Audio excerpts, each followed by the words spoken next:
New op-ed tonight, the Wall Street Journal editorial board agrees and says that President Trump is right to turn back the Caravan, partly because it's organized and not necessarily to the benefit of the migrants. Plus, there's this historical note, quote, not since the 1980 Mariel Boatlift from Cuba has there been a similar attempt to overwhelm U.S. immigration law on the pretext of celebrating American freedom. Goes on to say Castro saw to it that criminals and mentally ill also climbed aboard those boats. No one doubted the Cuban hunger to escape, but the unintended consequences of the mayhem were costly. Tonight's Power Panel on immigration, Democratic strategist Dave Brown, Fox News contributor Lisa Booth, and Fox News contributor former acting ICE director Thomas Homan. Welcome to all of you.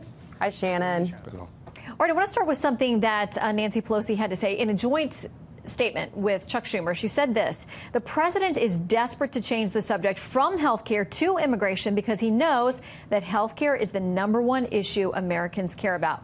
Lisa, your response?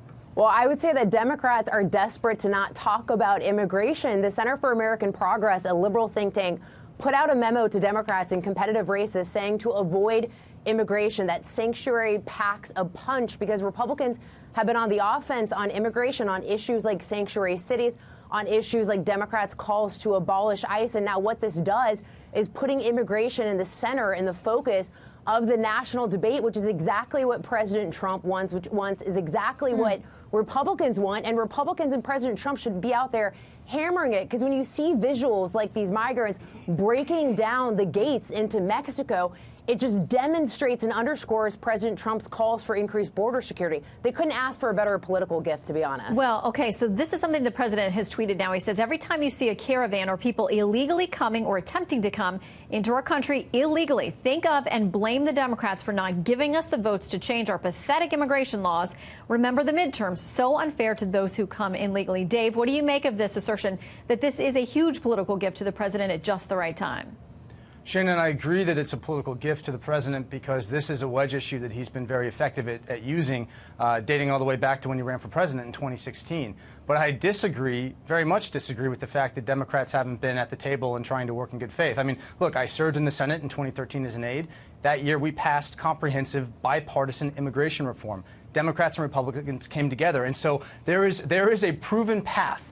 There is a way to find a path forward for bipartisan immigration reform. And if anything, Shannon, I was really struck by the Fox and Friends panel of independent voters. I think it was this morning, to a person, I don't want to put words in their mouth, but to a person, they recognized the humanitarian crisis that's at the border, the plight of these people, but they also said they want Democrats and Republicans to come together. They're tired of the unnecessary partisanship. And so it's unfortunate that the president engages in the kind of rhetoric that he's engaging in at these rallies, where he essentially makes immigration reform a zero-sum game. I don't think that's best for the country. You know, he put out, I think it was his 4 pillars that he wanted to see get done. He said if you can get these things done, including generous allocations for so-called dreamers who are already here in the country and others connected to them, that he would sign the bill. Republicans and Democrats, they couldn't get it together, so that didn't happen.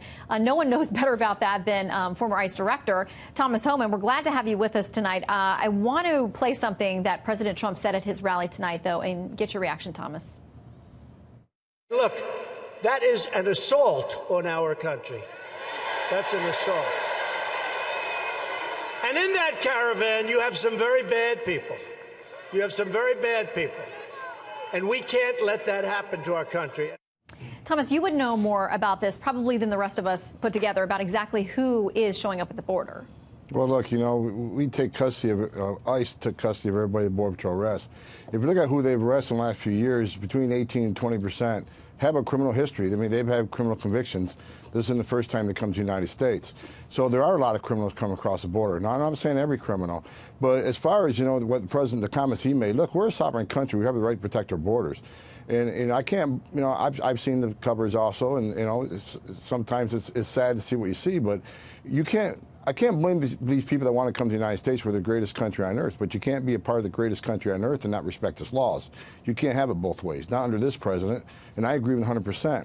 As far as the second speaker talking about your second guest talking about work on the Hill and that Democrats at the table, well, apparently he wasn't on the Hill last year and a half, because I was the ICE director last year and a half, and they weren't at the table.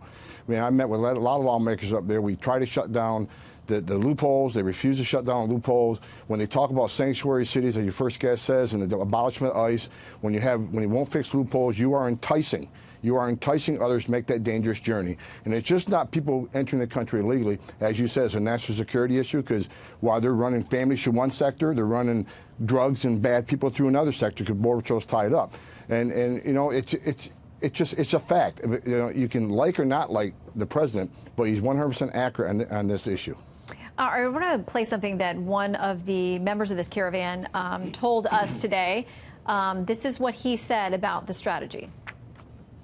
This is not going to be easy, but, you know, it's a lot of people. I don't think he's going to be able to stop everybody. Lisa, what about that? Well, I think President Trump should try, because what we have here are people that are intentionally trying to exploit our laws, and they're doing that. You look at loopholes in the 2008 anti-human trafficking law that makes it very difficult to send Central American families or Central American individuals back. You also look at things like the Flores Decree, which basically means that minors can't be detained for longer than 20 days, which makes it difficult when you have these individuals coming over as family units. So these Central American migrants know what they're doing, and they're intentionally trying to exploit our United States laws. And as I mentioned before, when you see the visual of them breaking through the gates into Mexico, this just underscores President Trump's calls for border security. And this is going to drive people to the polls, particularly considering the fact immigration is the #1 issue for Republicans. Okay, I want to make sure we get Dave and Thomas in here for a final word. Dave, you, and then on to Thomas. Look, this is a hard issue. No one who's worked on this issue would say it's an easy issue. But bottom line, and I think I'm probably a broken record on this with you, Shannon, this is an issue that requires good people to come together and compromise and be reasonable. And the problem, you know, one of your speakers talked about how Democrats weren't at the table in the House. That's not true. I disagree with that. But part of the challenge has been that Speaker Ryan and House Republican leadership have allowed members of their caucus to dictate terms. Okay. There's actually broad bipartisan consensus in this country for immigration reform, Shannon. Smart people need to come to the table. They need to compromise. We need to find a way forward. All right, Thomas, final word to you.